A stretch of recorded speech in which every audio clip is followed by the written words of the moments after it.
அடுத்ததாக பார்க்கக்கூடிய ராசிக்காரர்கள் கும்பராசிக்காரர்கள். முதுகு வலி, கழிவு பாதையில் உபத்திரம் ரொம்ப கவனமாக பார்த்து கொள்ள வேண்டும். மன அழுத்தம் அதிகரிக்கலாம். மேலதிகாரிகள் விஷயத்தில் பதட்டம் ஏற்படலாம். செய்யாத பிரச்சனைகளுக்கு தேவையில்லாத உபத்திரத்தை ஏற்படுத்தக்கூடிய அமைப்பு கும்பராசிக்காரர்களுக்கு ஏற்படும். தொழில் அபிவிருத்தி, உத்தியோக அபிவிருத்தி, வியாபார அபிவிருத்தி நிச்சயமாக ஏற்படும்.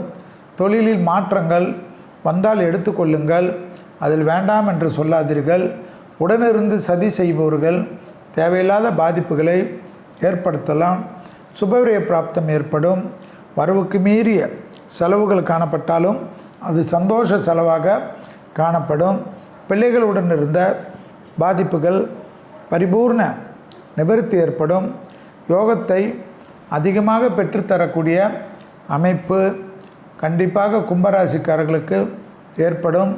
எதிரிகள் விஷயத்தில் சிறிது கவனமாக இருக்க வேண்டும். தெரிஞ்ச சத்ரு, தெரியாத சத்ரு என்று யாரிடத்திலும் நீங்கள் அலட்சியம் காட்டுவது தேவையில்லாத சிக்கலை ஏற்படுத்தும்.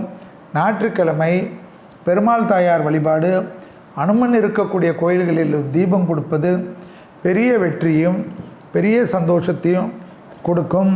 வயிறு கெட்டால், முதுகு தண்டுவடம் கெட்டால் பாதிப்புகள் அதிகமாகக்கூடிய காலகட்டம். வயிறில் சிறு உபத்திரத்தையும் மருத்துவ ரீதியாக பார்த்து கொள்வதும், முதுகு கழுத்து பகுதியில் சிறிய பாதிப்புகளை மருத்துவத்துறையிலும் ஃபிசியோ போன்ற விஷயத்திலும் அதீத கவனமாக இருப்பதும் நன்மை ஏற்படுத்தி தரும். கும்பராசிக்காரர்களுக்கு உத்தியோக ரீதியாக சிறு பிரச்சனைகள் தலை தூக்கலாம். சிறிது கவனமாக இருங்கள். தான் உண்டு தன் வேலையொன்று என்று இருங்கள்.